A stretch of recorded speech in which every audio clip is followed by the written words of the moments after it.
This is the Happy Hour. You guys going to happy hour? Coming at you live from the heart of Lincoln, America. Yeah, I'll come for a couple. Here are your hosts, Nick Sainert. I want to know what it's like to commit a crime without having to spend time in jail. And Enrique Alvarez Clary. C is for chunk.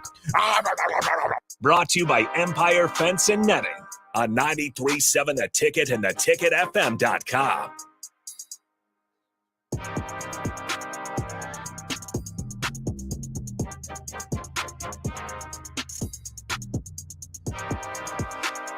Welcome in. Happy Friday.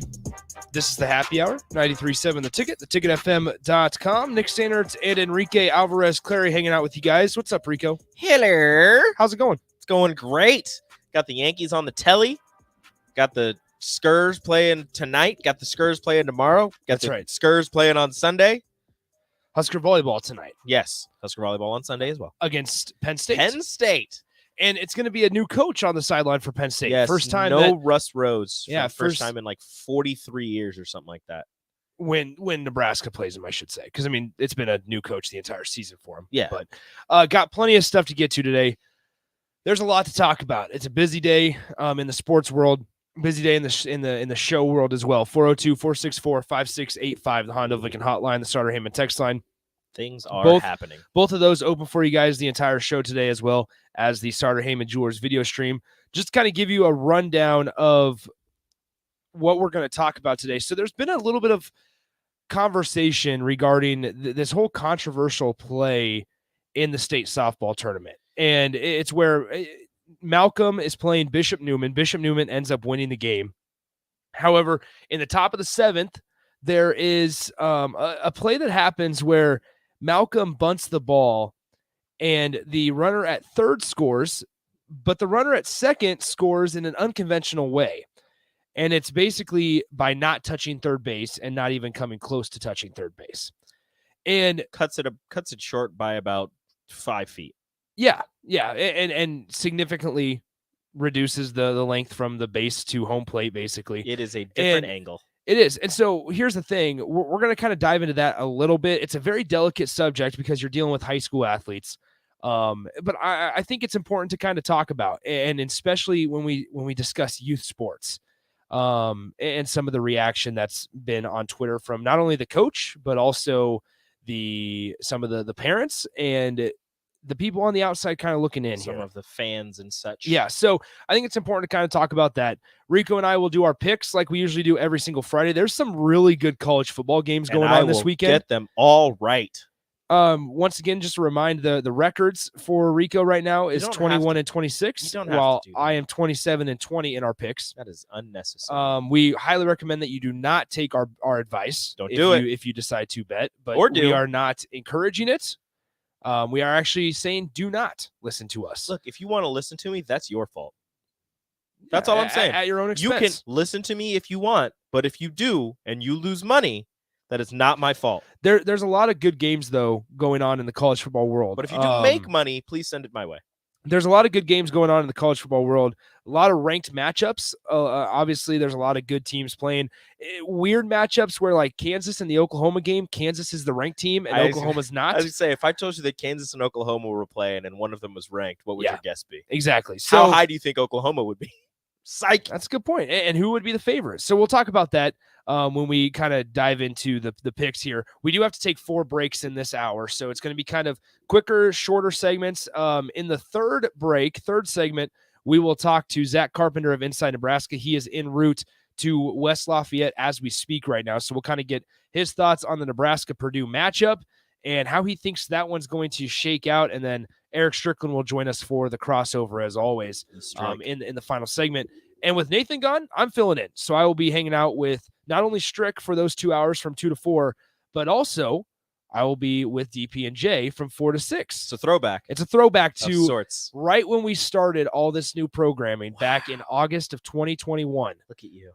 It's going to be a throwback to where I was with DP and J. You were a little baby. It's something like that. And then tonight, 7 p.m., more high school football, Lincoln North Star, Lincoln East. I'm super excited for that one. How was last night's game? Was it Lincoln Southwest Miller West?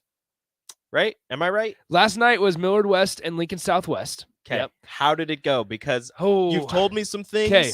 So and I heard your little highlight video that you put out on Twitter. If you guys haven't heard that, go to @937 Yeah. The Ticket on Twitter and listen to that. So Little there's a couple highlights from calls. last night's game. Yeah, so there's a couple calls, and shout out to Jay Foreman because Jay and I have a blast up there.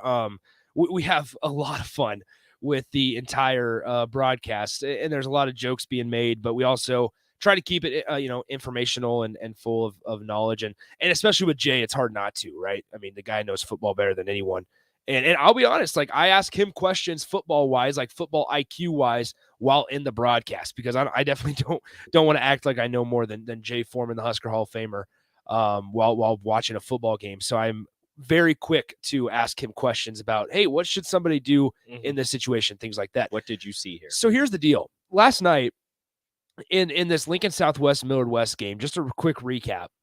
Lincoln Southwest had a running back named by the name of Cal Newell. He's probably going to go to an Ivy League school. He has a couple offers: Brown, Harvard, Yale, smart guy, Dartmouth. Yeah, going to go to Ivy League. However, Jay and I both agreed that he's a guy that could probably go somewhere even better. I wrote down the stats, but I threw away the paper because I was an idiot. Darn it. That Cal Newell, just off the top of my head, at the end of the game, had 32 carries for 254 yards and 3 touchdowns in last night's game. Sir. At the end of, here's this, Rico. Okay, just repeat that stat line real quick. So at the end of the game, 32 carries for 254 yards and 3 touchdowns. Good golly. Okay. So at the end of 3 quarters, he had 28 carries for 226 yards and 3 touchdowns.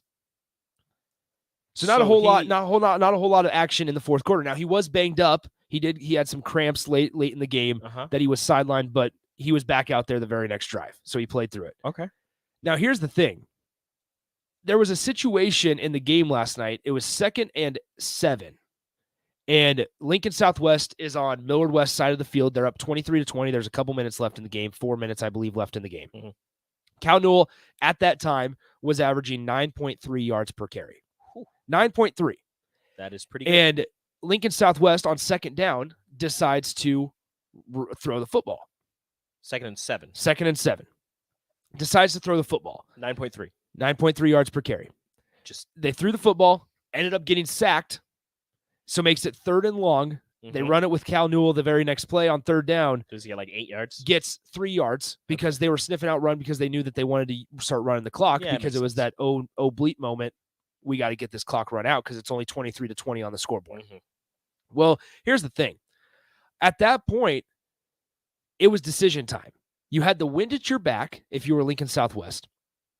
And your kicker easily made a 27-yarder a couple minutes ago, or a little bit before that earlier in the game. They ended up going for it on 4th down. They failed the 4th down attempt, up 23-20. Okay. How much time is left? A couple minutes left in the game. Okay. A couple possessions go by. Anyway, at that moment, Jay and I both said, we're going to look back at this and we're going to say, if Lincoln Southwest loses this game, those 2 decisions are going to be the first 2 that are on our mind.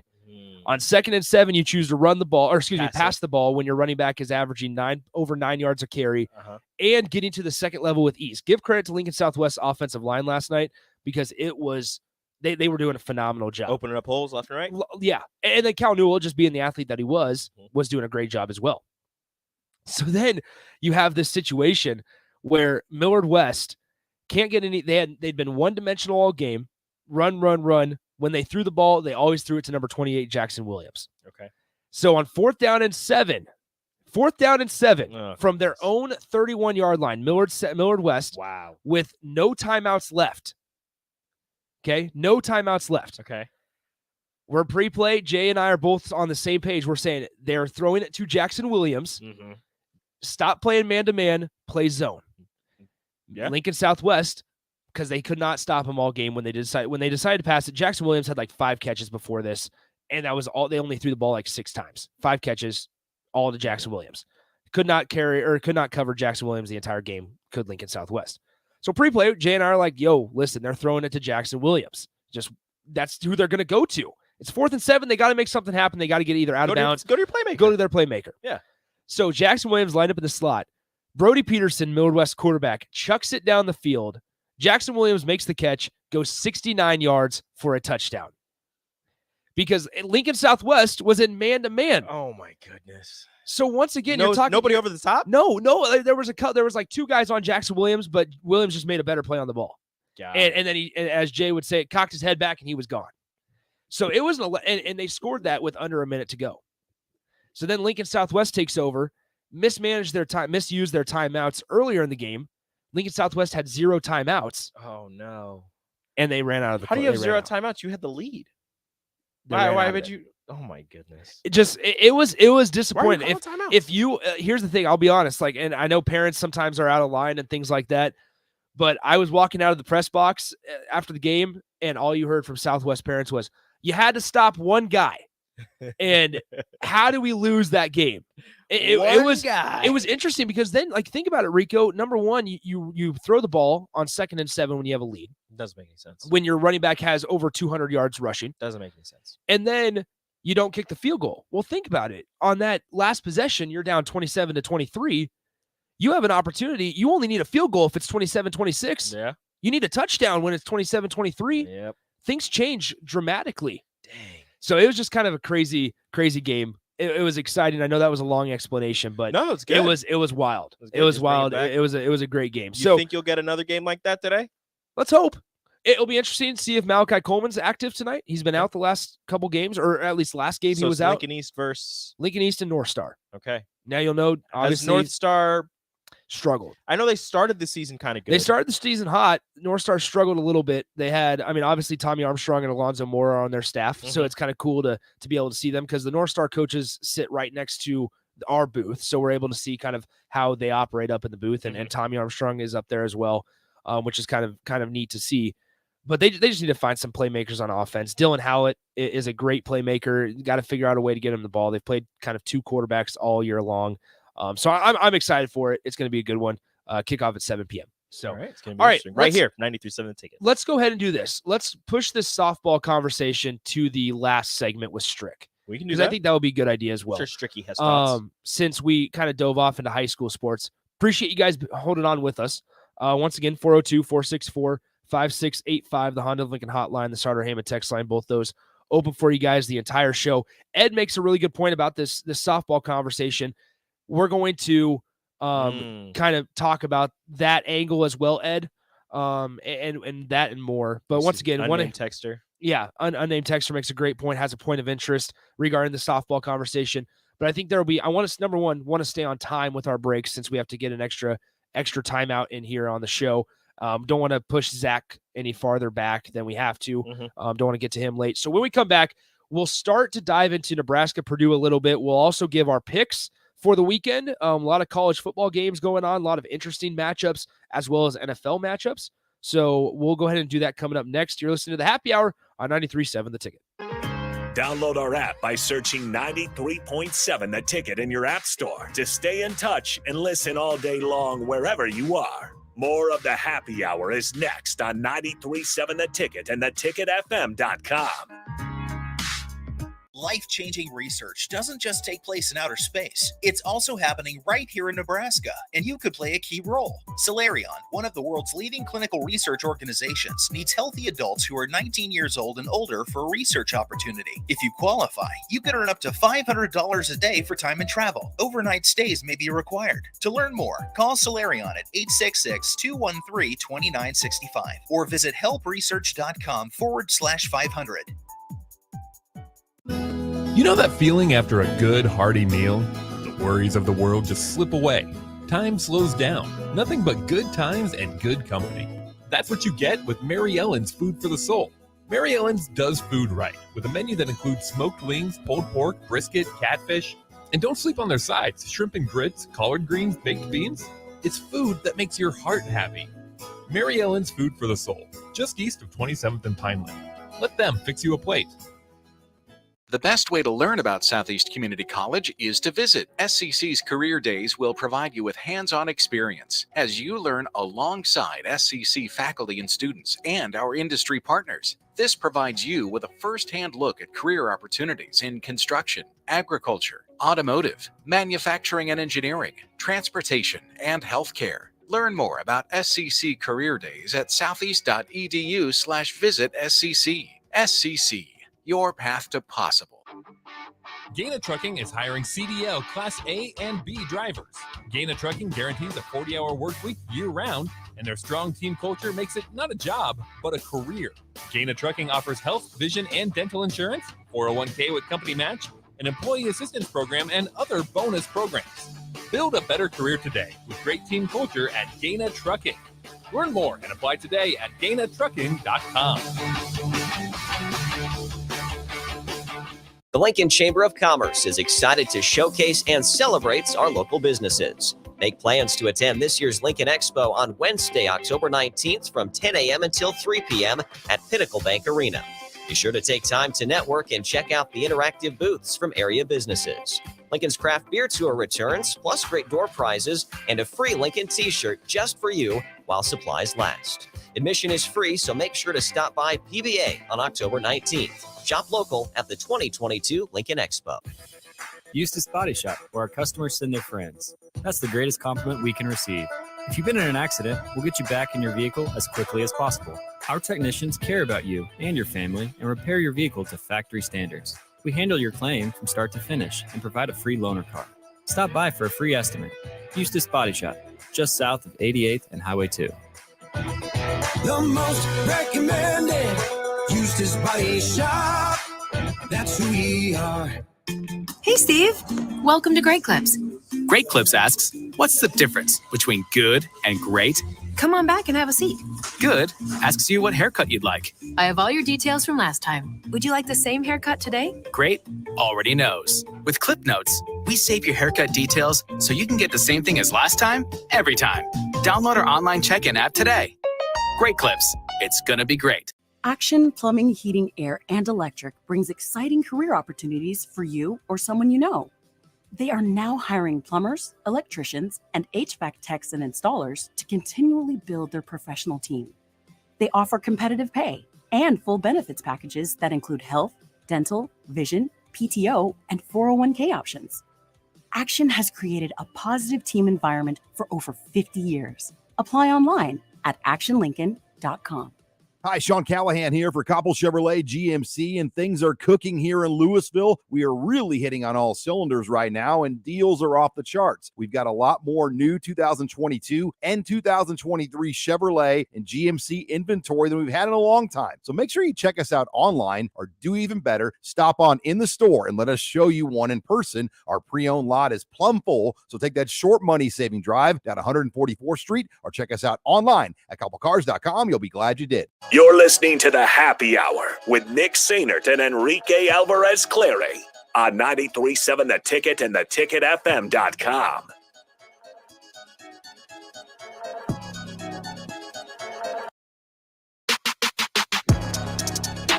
Nick and Rico back with you on a Friday. Happy Friday. I hope it's getting chilly. Like the temperature is definitely starting to get chillier here in Lincoln. It's hoodie season, quarter zip season. If you're at Seacrest tonight, you'll see me in a quarter zip. Bonfire season? Ooh, bonfire. Not bad idea, Rico. S'more season. I was going to start a hot take, but we're not going to do it. Nope, we don't have time. Football season. You don't like s'mores. I'm out on s'mores. Who hurt you? Nobody hurt me. I think I'm just out on s'mores. You know, I don't like things like on my hands, messy, and s'mores. Yeah, like I the melted chocolate and everything that get on my hands, and my hands get sticky, and I don't like it. Don says this on the text line, once again, 402-464-5685. Does this mean that Nick Karaoke shows up today? I would say no. At some point, I have to put my foot down, and I'm going to hope and pray that DP's not listening right now and doesn't know that I said that I'm going to put my foot down on Nick Karaoke. I'm going to text DP and tell him to, oh, dang it. Oh, that's a bad throw. We're watching the Guardians-Yankees game right now in the studio. However, it's on the TV behind me. I know. So It's for me. Rico just keeps looking up at It's it for me. and things like It's that. a rare Rico bad doesn't throw. pay attention to me, guys. Rare bad throw from Aaron Judge in the outfield. Aaron Judge is struggling a little bit. He's striking out a lot. Striking out a lot. Still the MVP though. He is still the He's still the MVP though. Maybe he's gonna win it though. The Guardians were 0 for 2 in every situation with runners and scoring. Like in every game that they've had runners in scoring position this postseason, 0 for 2. Yeah. Until right now where they hit a double. Yeah.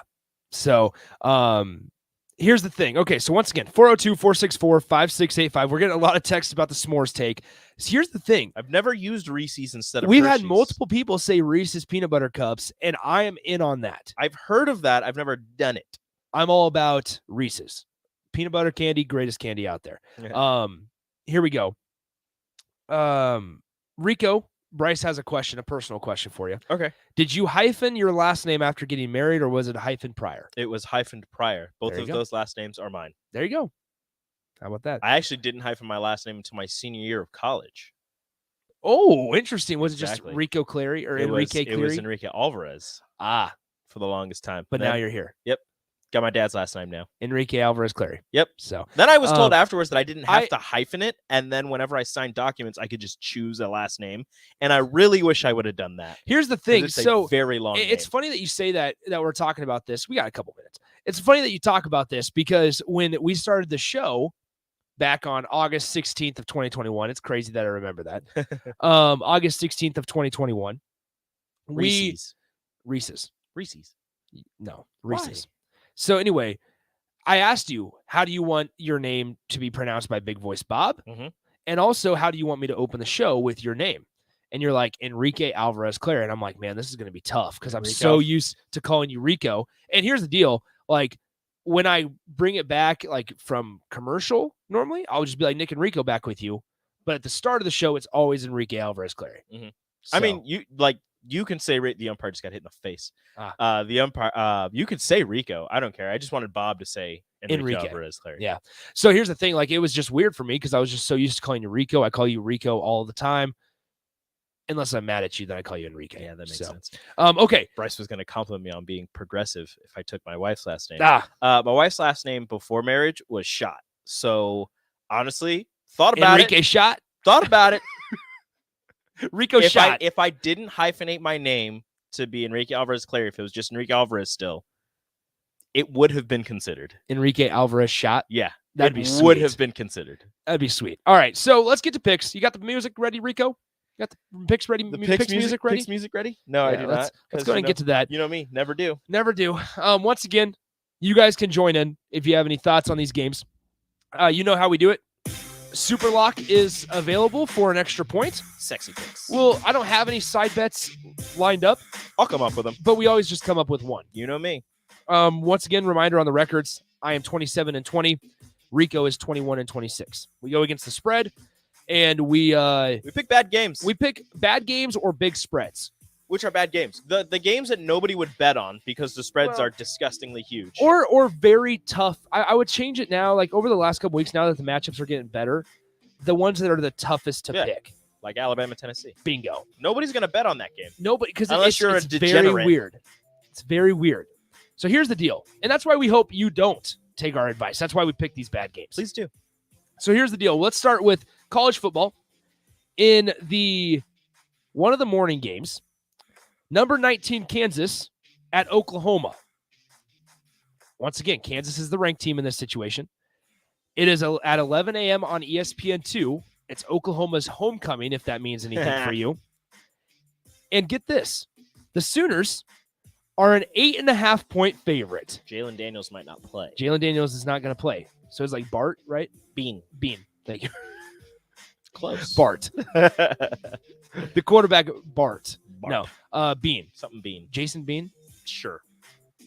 Brady I don't Bean. know. Brady Bean? That sounds dumb. Kansas quarterback. If it's really Brady Bean, I'm going to freak out. Automatic win. Jason Bean. Okay, we were right the first time. God, all right, so we got to go. I know, I thought that too. Oh, my, it's Jason Bean. All right, let's give me Kansas. Give you Kansas? Yeah. I'm taking Oklahoma.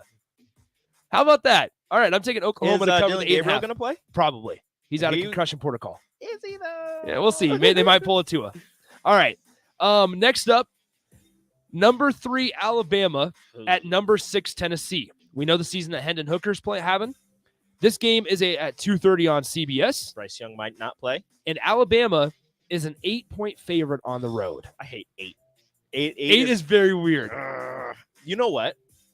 It's on the road. It's at Tennessee. It's at Tennessee. At Rocky Top. At Rocky Top. Rocky Top, Tennessee, baby. I'm taking Tennessee as well. And I know you hate it when we take the same team. I really do. Do you want to take Alabama? Nope, I'm taking Tennessee. All right, cool. Just because I don't want Alabama to win. Next up at 11 a.m. on BTN, Minnesota at number 24 Illinois. You know who I'm taking. Tommy DeVito is a game-time decision. And here's the thing. Minnesota is a 6.5-point favorite. You know who I'm taking. Illinois? Don't even need to say it. Yep. I'm taking Minnesota. Go Big Orange. Because I don't think Artur Satowski is going to be able to get the job done. Artur Satowski beat Nebraska last year. That is right, but Nebraska was in a certain situation. Man, give me Artur Satowski. He's played for 2 Big Ten teams. In the college football game that has the biggest spread of the weekend in all of FBS. Until next week. Can you pick? Yeah, until the Wisconsin or the Ohio State-Iowa game. Can you pick the team? It's been a very popular big spread team. Georgia. Yes. Who are they playing? Vanderbilt. Oh, no. Travels. Vanderbilt travels to number 1 Georgia. Oh, no. Do you want to guess the spread? 42. No. They're close. Georgia is a 38-point favorite. 5 touchdown and a field goal. Oh, this game is at 2:30 on the SEC network. Stetson Bennett hasn't been playing that good, but Georgia is just Georgia. 38? 38. I keep going against Georgia. Why not keep it going? Going Vandy? I keep getting it wrong. I'm gonna go Georgia. That's a lot of That's points. a lot of points. It's a lot of points. All right, let's go to NFL here. A little bit of quickness here. All right. Bills at the Chiefs. The Chiefs are a 2.5-point underdog at home at noon on CBS. Chefs. All right, I'm gonna go Chiefs as well. Because you want to change it? No, my wife's a Chiefs fan. I can't go against them. Here's one. Shout out to Aaron Davis here. Buccaneers at Steelers. Bucks. I don't even care what the spread is. 9. I don't care. That's a lot in the NFL, The Rico. Steelers are bad. The Bucks offense isn't great. The Steelers are bad. All right, we're both taking the Bucks. Dang it. That game is on at noon on Fox. Once again, Buccaneers 9-point favorite. Here's the biggest spread of the weekend. The Carolina Panthers at the Los Angeles Rams. Oh. The Rams are a 10-point favorite at home in the afternoon game on Fox. The Rams aren't that good. They aren't, but the Panthers are pretty bad. Baker Mayfield is out. They have an interim coach, though. They do. No and Matt Sam Rule. Darnold. Sam Darnold. You know what? Let's do it. Panthers, baby. Okay. I don't know what their called thing is. Bang that drum. It's like right? One more time. Is that the Penn State one? There's one It's that's not. Penn State. It's not, but thank you for that. Anyway, last NFL game. Oh, PJ Walker, says Thomas and Lincoln. Even better. Oh, it's not. Then hell yeah. Sam Darnold? Hell yeah, Panthers. I'm going Rams. I think the Rams. I wouldn't be surprised if the Rams push. Here we go. Jets at Packers. Now, you would be surprised if I told you that this is a matchup of 2 3-2 teams. I actually would. Packers are a 7.5-point favorite. Packers. You're going with Packers? Yeah, I hate the Jets. You know, the Jets are surprising a lot of people, and I think the Jets don't win, but they cover. Okay, Mike Sauter. So we're going to go with the Jets. I like Robert Saleh. You're going to go with the Jets. I'm going to go with the Jets. You do that. All right. Last but certainly not least, in West Lafayette, in Ross-Ade Stadium, in a gold out, because it's sold out, Nebraska is a 13.5-point underdog to Purdue. This game's at 6:30 p.m. on the Big Ten Network. Quentin Newsome, Luke Reimer, game time decisions. Fourth leading tackler for Purdue, the defensive back that I can't remember the name, is out. Mm-hmm. Charlie Jones, the leading receiver, banged up. Mm-hmm. Aiden O'Connell, banged up. Mm-hmm. I don't want anybody to hate me for this. You're going to go Purdue. I think that the Mickey Magic only goes so far. I'll just type it in, Purdue. And that maybe they don't get the win, but that they cover. Okay, how about that? Now, here's the thing, Rico. I took Nebraska I as well. hope I'm wrong.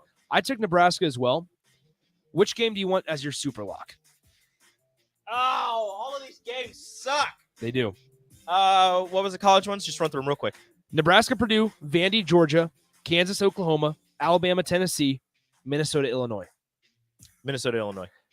Okay. This is going to be crazy here. I am going to say Tennessee is my super lock over Alabama. And you know what? Thomas and Lincoln took what I was going to say. Mathis 1.5 sacks. Over. Is that our side bet? Yep. Mathis 1.5 sacks. You took over. I take under because I don't believe so. Sounds good to All me. right. That is it. There's our picks. Take them to Vegas. Let's go ahead and take a quick break. We'll be joined by Zack Carpenter when we come back on the Happy Hour. Follow Nick and Enrique on Twitter at Nick_Sainert and at Radio Rico AC. More of Happy Hour is next on 93.7 The Ticket and theticketfm.com. Eustace Body Shop, where our customers send their friends. That's the greatest compliment we can receive. If you've been in an accident, we'll get you back in your vehicle as quickly as possible. Our technicians care about you and your family and repair your vehicle to factory standards. We handle your claim from start to finish and provide a free loaner car. Stop by for a free estimate. Eustace Body Shop, just south of 88th and Highway 2. The most recommended Eustace Body Shop. That's who we are. Hey, Steve. Welcome to Great Clips. Great Clips asks, what's the difference between good and great? Come on back and have a seat. Good asks you what haircut you'd like. I have all your details from last time. Would you like the same haircut today? Great already knows. With Clip Notes, we save your haircut details so you can get the same thing as last time, every time. Download our online check-in app today. Great Clips. It's gonna be great. Wow. Did you ever save me money on my car? Yes, that's why our customers keep coming back. How do you do it, friendly car dealer ? We simply have low overhead and high trade-in values. The next line's yours. Oh. Ready for something better? Mullen Motors is a no-hassle, no-pressure dealership with financing available. Check out the inventory at MikeMullenMotors.com. No taglines, just quality vehicles. Mullen Motors. Rashawn Jackson here for Bauer Infrastructure, a veteran-owned local company proudly serving Lincoln, Lancaster County, and the surrounding areas. Bauer provides quality work at an affordable price, and they're growing rapidly. If you want to experience a career with a fast-paced, family-friendly environment, visit BauerInfrastructure.com. They have top-of-the-line benefits, year-round work, even through the winter. Bauer, usher in the new era of infrastructure to an area near you. And as always, go Big Red. Is your furnace operating like you think it should?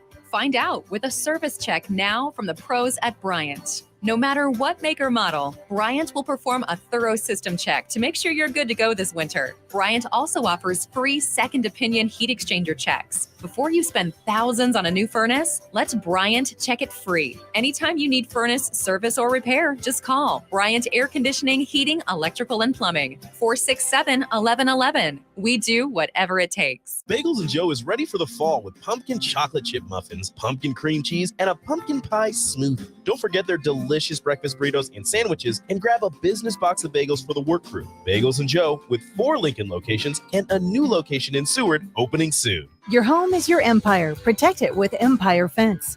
Get a free instant quote with the online estimating tool at empire-fence.com. See an upfront estimate with no hidden fees. An Empire Fence can provide privacy and improve the appearance of your home. Keep kids and pets in or out of your yard. Increase security and add value to your property.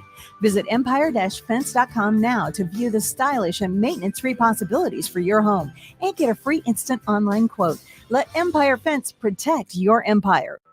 Seasons change, but your land stays the same. You need the right solutions to keep you moving. That's why you rely on Acres Equipment, your Nebraska-owned premier John Deere dealership. Whether you're harvesting, protecting your crops, feeding the herd, maintaining your lawn, improving your business, or letting off some steam, Acres has what you need to get the job done. Acres Equipment, solutions for every field. Nebraska fans, it's almost time for college football season. Brokers Insurance Agency in Lincoln is a proud donor of Nebraska Athletics. Brokers Insurance Agency is located at 33rd and 8th Streets in the heart of Lincoln.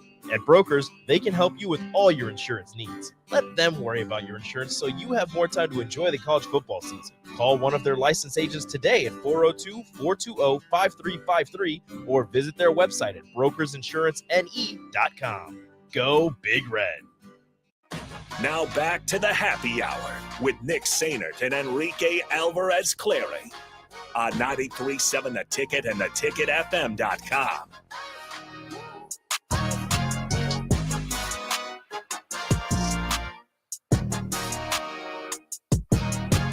Back here on the happy hour, 93.7 The Ticket, theticketfm.com. Nick Sainert and Enrique Alvarez Clary hanging out with you guys on a Friday. Got a lot of stuff to talk about still in the final, 20 minutes or so of the show. And to help us get ready for Nebraska Purdue a little bit better, we bring in Zack Carpenter of Inside Nebraska, who is en route to West Lafayette. Zack, what's up, man? Where in the world are you right now? Hey, guys. Thanks for having me on. I'm about, 5-10 miles outside of Dayton, Ohio, going up to West Lafayette right now. So we're going to be there in a little less than 3 hours. It's okay. 24 mile an hour winds right now. It's 15 in West Lafayette. So I checked out the weather app and should be clear tomorrow. It's like 54 degrees and 6 mile an hour winds tomorrow night for kickoff. So no effects on Purdue's passing game apparently with the wind. That's kind of the main focus, right? Going into this game is it's kind of, Purdue's passing game going up against Nebraska's secondary, right? Yeah. Purdue, we all know Aiden O'Connell has been there for forever, and it's a predominant passing game. It mix in the run, but it's pretty much Jeff Brom running an air raid essentially. Yeah. And it's going to be a huge test on Nebraska's secondary, and interesting time for Nebraska to have an injury to their number one cornerback and then switch their previous number 2 cornerback to receiver without the plans of moving him back to corner. So the corner depth is a little isn't there right now, and you're starting a true freshman at one spot who true freshman has been it's been a pleasant surprise, but you also saw last week that Rutgers picked on him a little bit with their big-bodied receivers, and I know Purdue has a couple of them to watch out for. So it's just another interesting little wrinkle here. We're talking to Zack Carpenter of Inside Nebraska here on the happy hour as he's en route to West Lafayette right now. And Zack, I guess we should probably bring this up. Mickey Joseph said on the radio last night that black shirts are not going to be coming back this year. And we have it's kind of split up. The Husker fan base is kind of split up into 2 camps. One camp that is, I get why and we're okay with it. The other is, what about the tradition? What about how could you not bring back the black shirts, especially if they start playing well? What side of the fence do you kind of fall on? And how big of a deal is it in all reality? I would like to see the demographics of the fan base of who's for it, for Mickey's decision, and who's against it.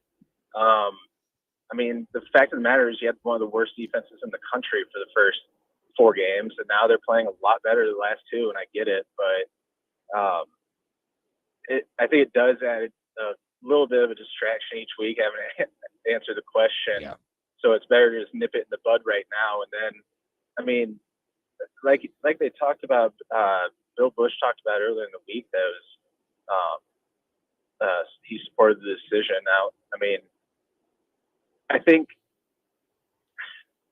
I struggle with it because if the players are upset about the black shirts tradition going away, maybe you earned it in the going into the season, but now you lost it through those first 4 weeks. You didn't live up to that billing. So I think if he's gonna pull the trigger on it, if that's his decision, it's better to just rip the Band-Aid off now, rather than just have it linger the rest of the season, We talk about how Nebraska's defense has really stepped up their play over the last 2 weeks. Although it be Rutgers and Indiana, Nebraska's now done something. They've won 2 straight conference games for the first time in a couple years now. It's been a pretty strong 2 performances in a row by this defense, including 2 shutouts in the second half, I suppose. I mean, when we look at this Nebraska program as a whole, where do we fall on which side of the ball we feel better about? Because, I mean, you can say kind of the opposite for the offense. Maybe they've gone up against better competition defensively, but they've kind of struggled to put some points on the board themselves. Which side of the ball are we more confident in heading into Purdue? Offense, because you still have the best player. You have an all Big Ten caliber running back in Anthony Grant, and you have a quarterback who, I've been feeling this pretty strongly since we started the season, that Casey Thompson is the number 3 best quarterback in the Big Ten behind C.J. Stroud and J.J. McCarthy. And you can, that's what's so interesting is he's going up against Aiden O'Connell. I think Casey and Aiden are the 2 who are in the conversation for that number 3 in the Big Ten hierarchy. Obviously, the offensive line has been unacceptably bad all season, but especially last week. Giving up 24 pressures, giving up pressure on 63% of Casey Thompson's dropbacks. That's obviously just an unacceptable rate. But the defense is, like we keep saying, the word simplified. They're flying around. They're playing a lot better, playing more aggression, emotion, and fundamentals. But you have that 4-game sample size, and I know it's under a previous defensive coordinator, and Bill Bush has got those guys playing. They're humming along right now. But when it's been 2 games against Indiana and Rutgers,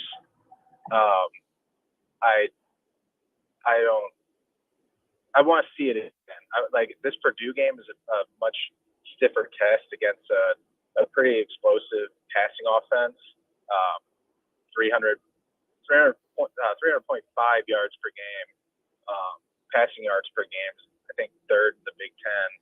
So that's where I want to see it. I want to see something tonight against an offense that's a step up. I still the Casey Thompson, like I said, Anthony Grant, then you have Trey Palmer, the Casey Thompson, Trey Palmer connection. With those 3 guys, I just think that when you have those type of playmakers on that side, I feel more confident in the offense. We're speaking with Zack Carpenter of Inside Nebraska, and you're talking about the offense and the confidence you have in the offense.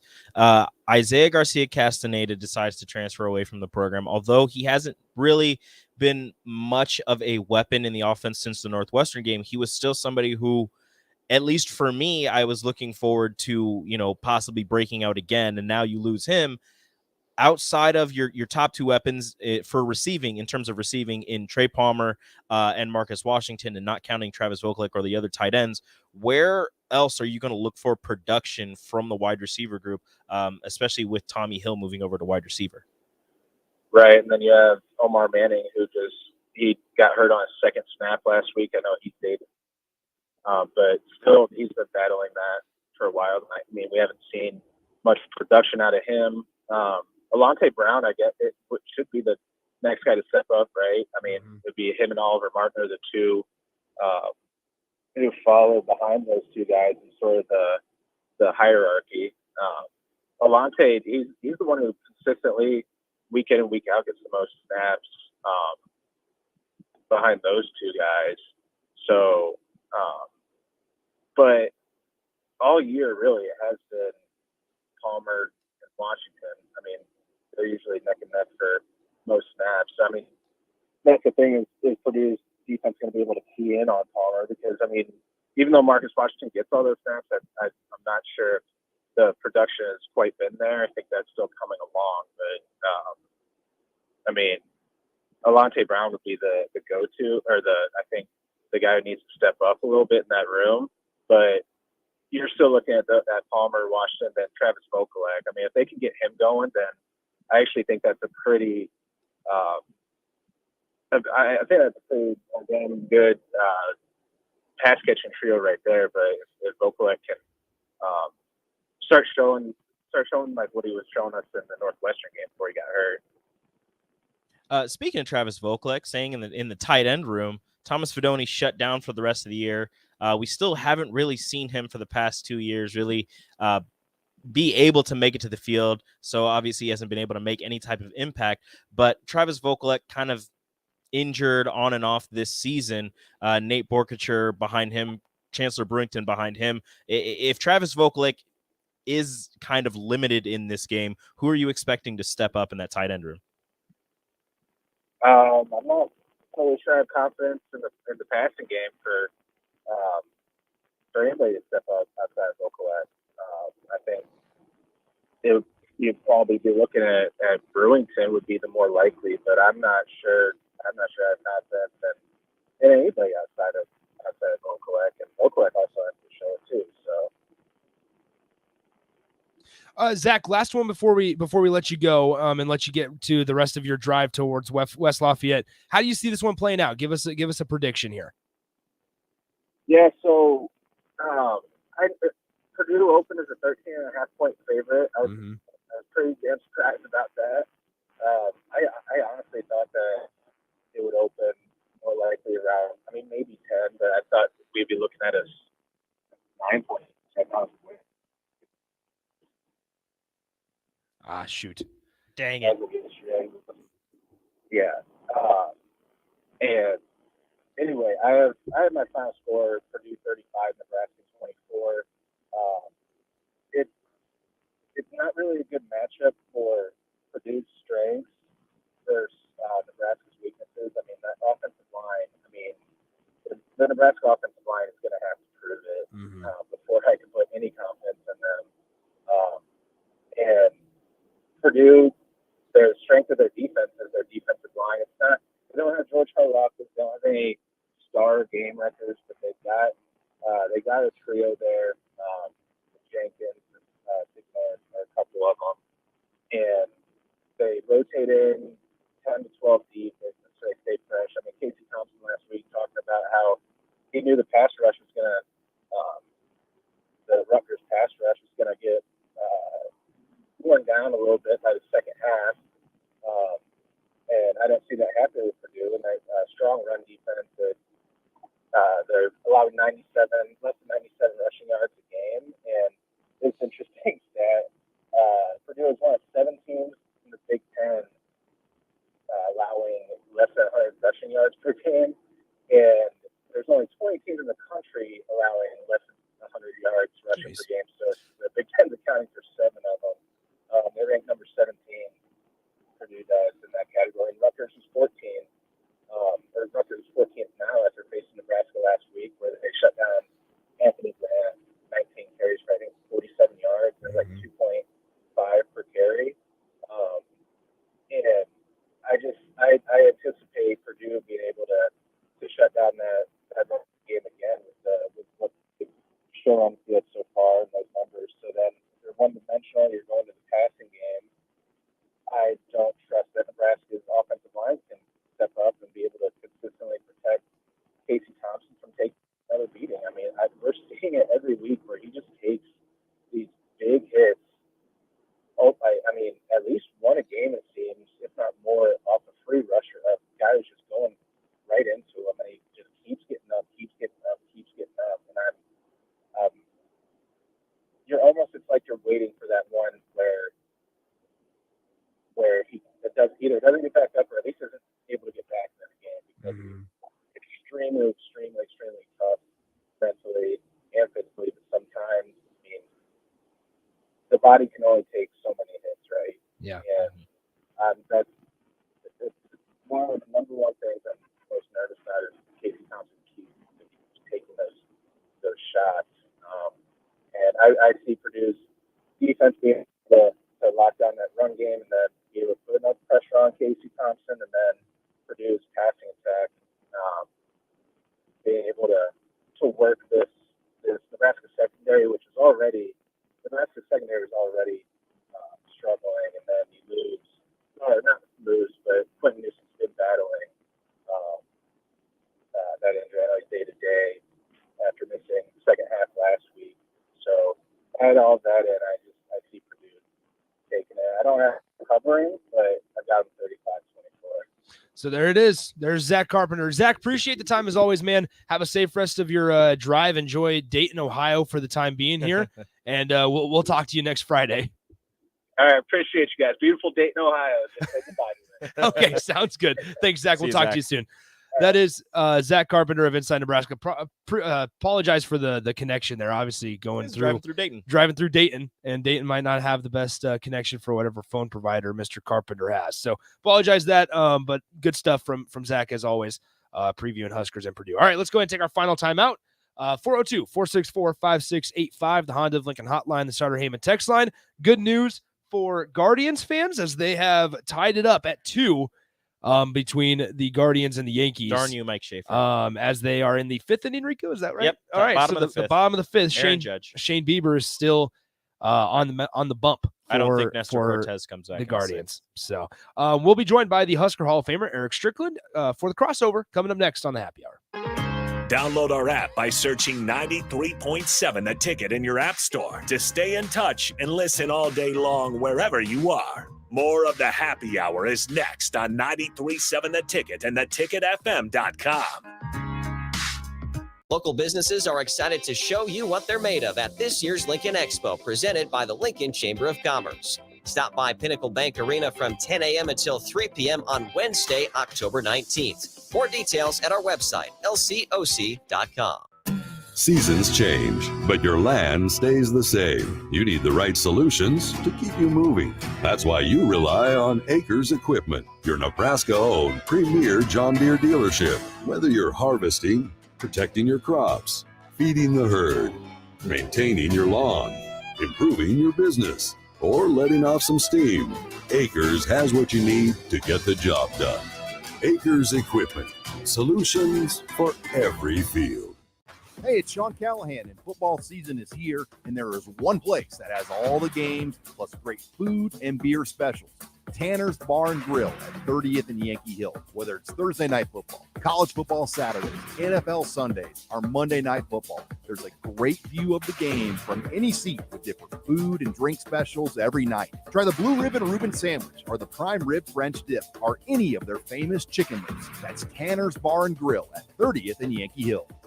Bagels and Joe is ready for the fall with pumpkin chocolate chip muffins, pumpkin cream cheese, and a pumpkin pie smoothie. Don't forget their delicious breakfast burritos and sandwiches, and grab a business box of bagels for the work crew. Bagels and Joe with 4 Lincoln locations and a new location in Seward opening soon. Mike Schaefer here for Trek CBD. It's football season, and that means you're tailgating with friends, or if you're like me, yelling at the TV during Vikings games. Trek CBD has a variety of products that help calm me down during the games, so I don't scare my dog. But in the rare cases that I yell too much, there's CBD products for him, too, and all other pets. Whether you're looking for drinkable Delta 8 seltzers, hemp-derived Delta 9 syrups for your beverages, or anything else, Trek CBD has it all at 84th and Internet. Trek CBD, CBD done right. Another packed fall sports season means it's time to get to N Street Drive-In to fill up on all your beverage needs. Right now, they have tons of fall seasonals and Oktoberfest beers, and you can check out their First Street Brewing and Lucky Bucket selections as their beers of the month. Also, make sure to download the new N Street Drive-In app to order online and to set up delivery right to your front door. And don't forget their top-notch Crowler fill system. N Street Drive-In, your one-stop beverage stop at 1801 O Street. Action Plumbing, Heating, Air, and Electric brings exciting career opportunities for you or someone you know.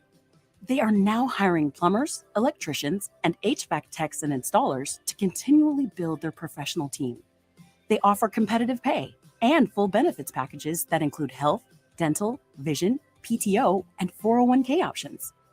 Action has created a positive team environment for over 50 years. Apply online at actionlincoln.com. Tractor Supply is looking for full-time team members for their Waverly Distribution Center. Applicants can expect a 3- and 4-day work week schedule with additional overtime days with both day and night shift schedules available. Stand-up forklift and high-reach forklift experience is a plus for open positions, but they're willing to train for those without experience. At Tractor Supply, they work hard, have fun, and make money. Apply today at tractorsupply.jobs.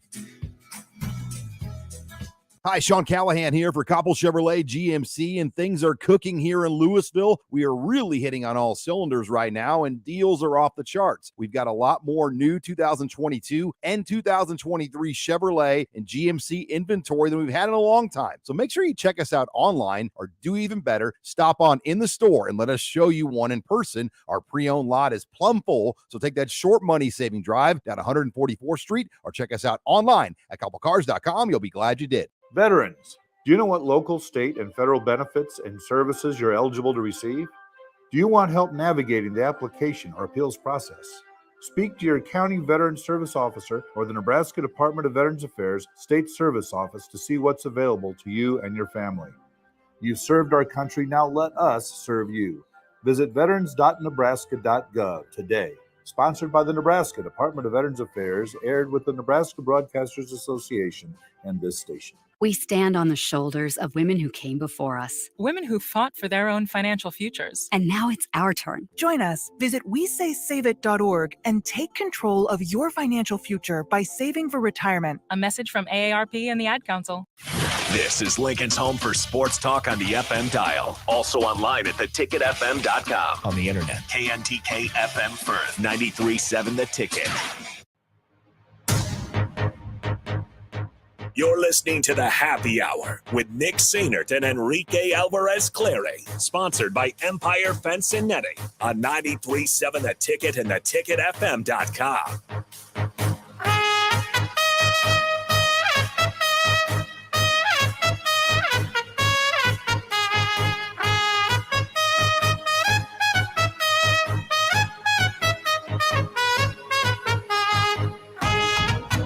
Back here on the Happy Hour, just want to give a friendly reminder. Shout out to the Mets, first of all.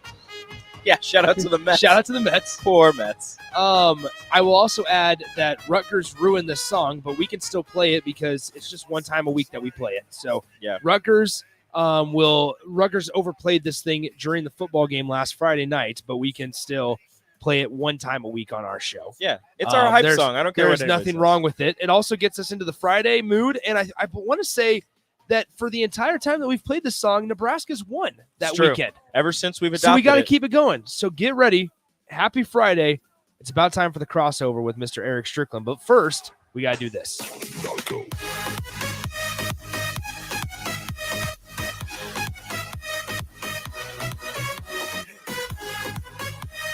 So with that, we welcome in the Mr. Husker Hall of Famer, Eric Strickland. What's up, Strick? Yay. Ready to do a radio show today?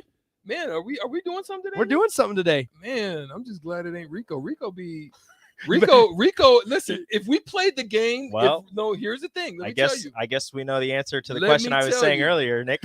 If we played the game, see, this is why. It's Friday. Okay. If we play shootout with Strick with Rico, bang, bang. It's a guaranteed loss. Really? Guaranteed loss. So I'm trying to go out with a bang today. No, it's not a guaranteed loss. It's just that I would hold you accountable for the questions that you answer wrong. I'm not gonna questions just wrong? because you're a Husker Hall of Famer does not mean I'm gonna show you any favoritism. You cannot bend the rules. I am not like everybody else around here. All right, Rico I'm gonna hold you does not accountable. like my Euro step. I'm gonna hold you accountable. He doesn't like my pump fake because you travel. You travel. All right. Hey, well, good news. You either take an extra step or you slide. All right. Good news for you. You ever watched the league? Your boy LeBron James. That's not my boy. My boy. boy's Mello. He don't travel. Oh gosh. He also doesn't pass. play. He also don't pass. He just scores, baby. Well, good news for you, not Strick. on a roster. Good news for you. You get to do the show Monday with Rico. Oh. Unless you don't want to. I love it. Since start the week. I can start the week with Rico. But okay, you just I don't want to go into it very miserable and you just don't want to end the week. Yeah, he can start the week with an L. Perfect. Just can't end the week with an L. I see it. And we're supposed to be T-Birds. Yeah, I know. We are. I know. That's It's what gonna be Rico T-Bird. said. Yeah, it's gonna be T-Bird trivia on Monday. Oh, hey. I might win that. Rico says that now until he finds out that that's it'll be tough. Chieftain. Yeah, it'll be exactly. Chieftain. Psych, just Bellevue yeah, trivia. Exactly. Bellevue That's East. what he'll do to me. That'll be funny. All right, so once again, we're joined by the Husker Hall of Famer Strickland, Eric Strickland, for the crossover here on the Happy Hour. 402-464-5685, the Honda of Lincoln hotline, the Starter Heyman text line. Got a couple things we got to get to here. But first, Rico made a statement, Strick, during the commercial break it was a that heresy made me want to jump over this table and I don't want to say a death threat, but like strangle him. He wanted to hurt me physically. I did. And here's why. Here's the statement. You got to play wanted that to song. attack Well, me. on that statement, Yeah. the song is Culture Club. Do you really want to hurt me? That's what he was saying, baby. That was. You Here's the really deal. want to Here's make me cry. here's what Rico said. Ludicrous. That the Yankees are not a playoff team without Aaron Judge. It's true. That is the most idiotic statement. Why? Fake news. Why? The Yankees are going to be just fine without Aaron Judge. They are still a playoff team. Maybe they don't have 99 wins. They wouldn't have been. They would Remember have that been time a when they were playoff like team. 20-some games up, and then they struggled mightily, and then they were only up by 3 games at one point? Here's the deal. You learn And that was how to with win. Aaron Judge. You learn how to win. Okay. They would have had a winning record this season because they haven't had a losing record for all the time that I've known the Yankees. But so Aaron Judge is the only cause they of wouldn't that? they wouldn't have made the playoffs with So- Aaron Judge this year. You know how many injuries they dealt with this year? Giancarlo actually played. He was there. No, barely. Remember we had the Giancarlo bet missed that like was yeah, I know. the chicken Giancarlo finger missed bet. like a month and a half. Well, that's every year. Aaron Judge missed 10 games. I don't know. I just think that He was their that was a constant. stupid. He was their constant. That was a stupid take. Garrett And- Cole's been booty cheeks since the All-Star break. Well, Garrett Cole might be bad. Ever since the whole spider tax stuff, Garrett Cole has not been Garrett Cole because he got It's been a caught. struggle. I mean, that's He where got caught? not caught They necessarily. brought up like 4 rookies this There- season to play in the outfield. It's also great. Like Aaron Hicks has not been good. No, Aaron Hicks has been garbage. Andujar got a trade. Aaron Hicks has been so bad that they had to trade for Harrison Bader, and Harrison Bader didn't even start playing for the Yankees until last month. Yeah, but your starting pitching was good enough that you traded away Jordan Montgomery for Harrison Bader. Well, it was, and then Garrett Cole sucked after the All-Star break. You're right. So, I just wanted to bring that up. All right, so Nestor Cortez should be our ace, and even now he's out in the 6th inning. They brought in Lou Trevino. Yeah, who so also has a great mustache. okay, so I want to talk about this state softball fiasco. Ooh. All right, because Strick, I was telling you about it earlier, and I want to there's a lot of angles to this, and it's a very delicate situation. Yeah. Because when you're talking about high school sports specifically, you don't want to cross the line or cross a boundary and be a little too harsh. But there's also a conversation to be had about the integrity of the game, especially on a big stage. And I will also add, so if you guys did not see the highlight, if you did not see the little video, it's all over Twitter now. The highlight, just the video. Yeah, it's just a video. Now all over Twitter. And basically the situation was it was Bishop Neumann versus Malcolm High School in softball, in the state softball tournament yesterday. And Bishop Neumann ended up winning, but they were up 6-4 in the top of the 7th. And once again, like I said, Bishop Neumann ended up winning. So it all this was for naught basically. But Malcolm has runners on 2nd and 3rd, and they bunt the ball. Malcolm bunts the ball. The player at 3rd scores, and the runner at 2nd also scores. On a bunt, mind you. Right. And on this bunt, the runner at 2nd made a cut, intentionally missed 3rd base on purpose. 5 feet. On purpose by multiple Maybe feet. more. Very clearly missed the base.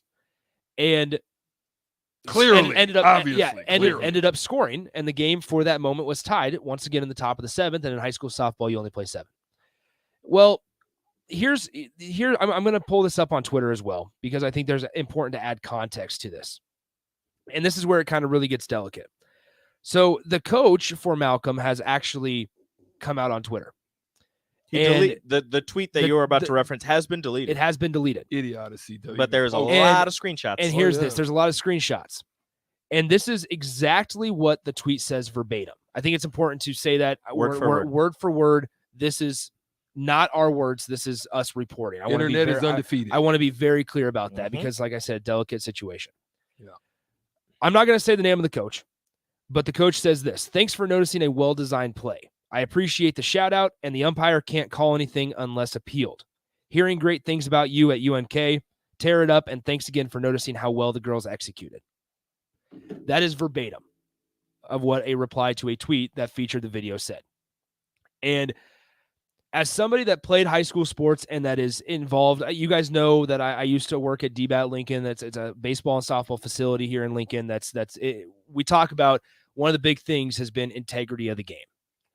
And nothing pisses me off more than in any sport at any level, integrity of the game is compromised. And I'm not blaming the player, and honestly, not even blaming the coach. In a way, I am. There's a couple angles. Umpiring needs to get better. That's horrid that they missed that. is a blatant and obvious example of how umpiring and officiating at the high school level specifically needs to get better. Just pause right there. Let's stay on that one. Yeah. How would they known if the umpire was not watching every aspect of that? Because there's a part of that base running situation where if you in any point miss the bag, you can appeal the call. Exactly. How is it that you can miss it that bad? So there's a part. Exactly. So and with that, the way that it there's so many fine lines and certain situations that you have to, and hoops you have to jump through to appeal a call. You should have everyone there, to right? appeal a call. So They have an extra. three umpires. However, the home plate umpire in that situation is in charge for the third base. The only way that they can appeal it is if Bishop Newman's coach goes out and appeals it. Right. But if you're the Bishop Newman's coach, are you watching? You're not watching a runner at second base thinking On a again bunt. that you are going to destroy the integrity of the game and intentionally tell your player to skip third base in a state tournament. So you're not worried. You're not watching that. That's not your first thing. Now, there is something to be said. Maybe the shortstop should have been like, yo, coach, wait a minute. Yeah. However, there's also a sense of shock because it's not something that you see. It's one of those things where you probably saw they probably saw it and they're like, did I see that right? Did they really not? I think it's also important. We got this text in the first segment from an unnamed texter. Once again, I'll read this verbatim. Just for a point of interest, my daughter's team lost to Malcolm yesterday. It wasn't a close game, but one of the Malcolm runners did the exact same thing during their loss yesterday. She was showing me it on video, said they do it a lot during the regular season too, so it wasn't an accident. So they're training the players to do that. Once again, and it becomes a conversation of leadership and integrity of the game. And there's something about respecting, whether it's football, whether it's basketball, I don't care what sport it is. There are things that destroy, once again, I say the integrity of the game, and I know that's a phrase I've used a lot, but this is why youth sports have a problem. And this is why problems come up in youth sports, because you have certain parents responding, saying, once again, there was a response to the coach's tweet that said, love the strategic plays. There are people, and this is the problem with youth sports. I think that's a good thing. As somebody, once again, I feel like I have a unique perspective from my history at DBAT, where I see parents dealing with youth players every single day. And when I say that there are a lot of players, Aaron Davis talks about it almost quite often as well, and we can have a long conversation on it that we don't necessarily need to get into, but there's a lot of parents that force their kids to play, force their kids to practice, want them to play sports because they played sports, are disappointed and ruin relationships with their children because they're not good enough. And that is horrible. Want them to play sports because they didn't play sports. Whether it's unintentional. Yeah, exactly. Exactly. Live vicariously through them. That's really good. And here's the thing. Once again, nothing pisses me off more than when the integrity of the game, especially at this level, is compromised. So this is where you should be building up your players to respect the game the most and to play the game at the most technical level, just so that when they do get higher up in whatever sport they're playing, if they decide to continue on past this level, that they know how to play the game the right way. Exactly. And they can expand upon that. That is your job as a youth coach, is to develop them both in IQ with whatever sport you're playing and on the field. And off the field, I suppose, in all three phases. So this is where there's been a problem with youth sports. One, there are parents and individuals that are doing it not for the love, as when I was coming up. It was just for the love or to really just work with kids. I would also add coaches live vicariously through their players. Absolutely. Not just parents. Because a lot of coaches and parents also try to do some coaching now. Yeah. Whereas they did that before, but it was just really for the love. But also what you're having is there's a lot of money involved now. I mean, I remember paying for my daughter's volleyball, travel elite national volley. And you're talking almost $8,000 a year. just for them to be able to go in and play elite level volleyball. Even knowing that my daughter, with her size and her set, was not going to play at the Division I level, but parents are doing this for the love of their kids, and so it's a big. I'm saying it to say it's a big money business. It is. That's where the problem also exists, I think, is because it's so much money involved, and when you're putting these teams together, all of the stuff that comes along with that some of these individuals are getting involved, not necessarily for the purity of the game, but for the money of the game. And so I don't like that part. Now parents are even.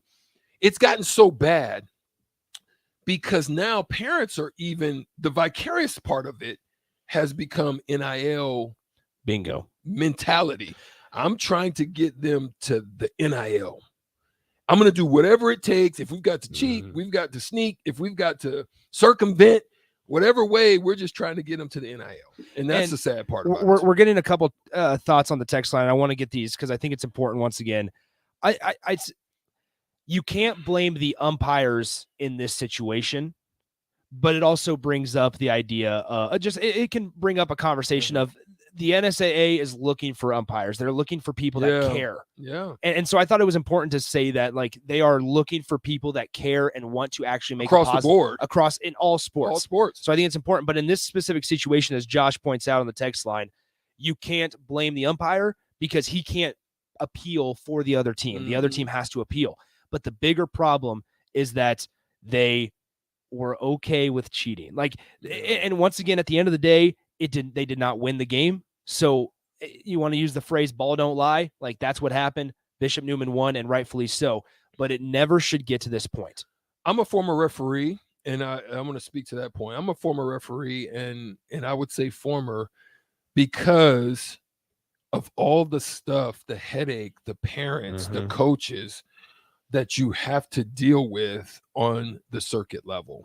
I mean, obviously there's not a lot of them, and that's where the money comes in on the organizational level, not necessarily on the team level, on the organization. So in essence, they're putting 160 team tournaments together when they don't have 160 good referees in order. So then as you get from the top tier down to about that 8th grade, it starts getting a little questionable. And so then the hecticness, the craziness, the parents going crazy because these young men don't know nothing. They're just trying to get through a 7-game set of the day, tired, can't walk, barely can get up the floor. So you're dealing with those aspects too. That's where the money of that part comes into play. I would say you 7 games in one day. That's a totally much. Different story. That's something that should not be happening regardless, especially with kids that age. But even with like college kids, 7 games in one, that's too much. That's way too much to put the stress on the body. And kind of going with the referee thing, I had friends in college who were part-time referees for some of the youth sports. And even then, you're a college kid, you want to make some extra money. I had a bunch of my friends end up quitting because they're like, look, the money's not worth having to deal with these parents on the sideline one of my friends almost got in a fight with a parent because of a call that they made. Right. Which is just, what crazy. Are you doing at a youth sporting event trying to fight a referee for doing their job? So back to this specific event or problem or conversation, Malcolm did release a statement that said Malcolm Public Schools is aware of this controversial play during a game at the state softball tournament. The situation is under internal investigation. Malcolm Public Schools will deal with the situation accordingly. So they're aware, and we'll see what happens, and we might not ever hear and publicly hear, but every chance that we get, and specifically with myself, I think it was important to bring this up because it puts things into perspective about how far in youth sports specifically, whether it's at the T-ball level, whether it's at the select baseball and softball level, or at the high school level.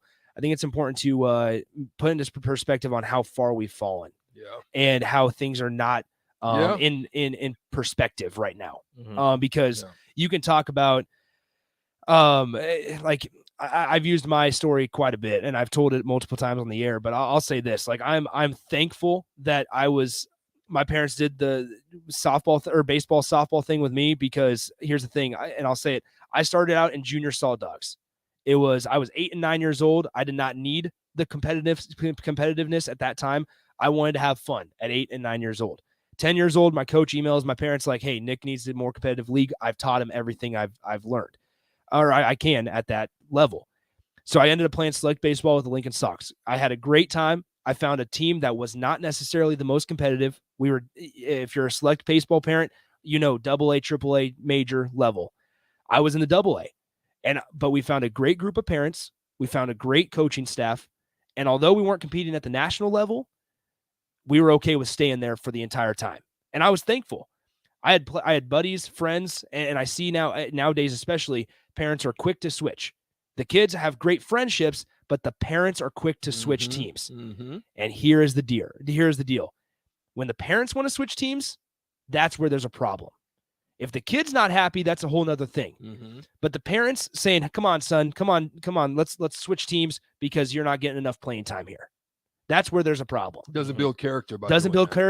Doesn't build accountability, and to just allow them to believe that they can just switch. Yes.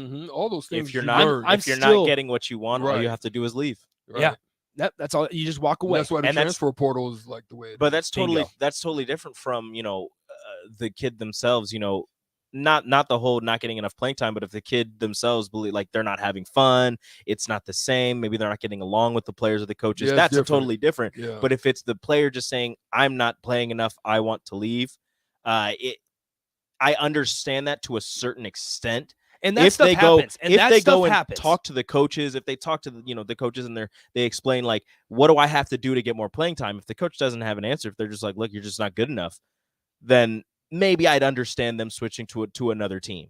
But if it's just, well, look, if you want to get more playing time, you can do this and this and this, and then they're like, I don't want to do that, then they leave, that's a problem. That also works before you even get there, right? And this is what I'm also starting to see amongst these groups. The parents, look, you're in a certain school district.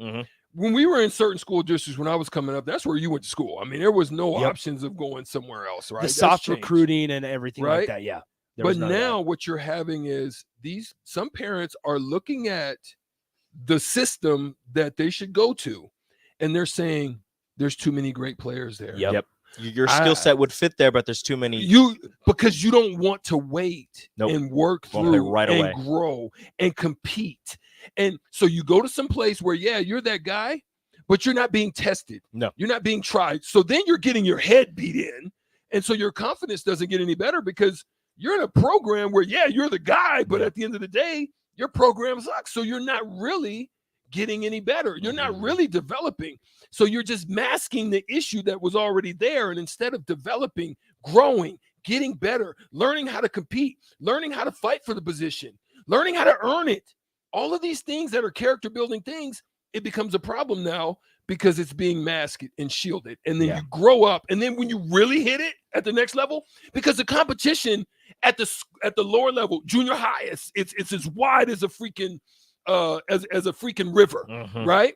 Then you get to high school, it begins to shrink. It becomes a stream. And then it gets to college, and it freaking becomes a little waterway. And then it just continues to narrow the strength, the abilities, and all of them of the players. And you're not ready for it because you've been masking yourself and covering yourself from a younger age. I don't think it's good. And to build on that point, we'll get out of here in a couple minutes because we got to get out to on the block and stuff. But I thought this was a very important conversation to have, especially with a guy like Strick, because I mean he's been there, done that, and I think it's very important to have. And along with Strick's point right there, at whatever sport your child is participating in, here's the deal: you forcing them to practice. You forcing them to play, you forcing them to be in the gym for 3 hours, and forcing them to basically. I'll give a story, and this one broke. And I'll talk about my kids on the next segment when we come back. This one broke. I'll tell you how I did mine. This one broke my heart. You can't force somebody to love something. Here, and along that point, there was a guy that there was a son and a father who came in. That I've seen practice. They came in every single day. And one day, like over the course of a couple weeks, I noticed that the player, who was probably 4th, 5th grade, just did not want to be there. I got a chance to talk to him one-on-one because they signed up for a lesson. And I was like, hey man, like, do you really want to play baseball? And he's like, nope. I want to be in school. I want to study. I want to read. I want to play. And if there's a sport I want to play tennis. And I was like, then why are we here? And he goes, well, my dad makes me. And he goes, my dad tells me not to listen to my coaches, only listen to him. Oh, wow. And I was like, That's so even then worse. why? I was like, so why am I Why are giving you you a doing lesson? that? Why am I Right. coaching you? Why am I here? Why are you here? And so then I had to have a conversation with the dad. Mm-hmm. And here, the one thing that they have to realize, and I'm not saying every parent is to that extreme, because there's a lot of good parents out there that understand it really well. And I don't want to take away from those either. But you're not, if you want your player to play at the next level, whether that's high school, whether that's college, whatever, you forcing them to play and participate in something that they don't want to be a part of, does the complete opposite from that. Does the complete opposite. Facts. Because if you force them and they look at it as a chore rather than a hobby, they are not going to want to continue it when they are on their own. It's not fun. It's not fun. Yeah. And it always that's where this whole thing has gotten clouded. Yeah, no matter how much, even when you become a professional and it is your job, it's still fun. Yeah. It's still fun. And when it doesn't become fun, that's when you see people retire. That's why Exactly. I retired. That's really why I when retired. when it When I didn't becomes want a drudgery. when it becomes a job, that's when the players, you see them, they're just like, I wasn't having fun. How many times do you hear that? I wasn't having fun anymore. And in any facet of life, with the moment that sports radio doesn't Even at start, work. yeah, exactly. That's what I'm saying. The moment that sports radio doesn't feel like it starts feeling like a job.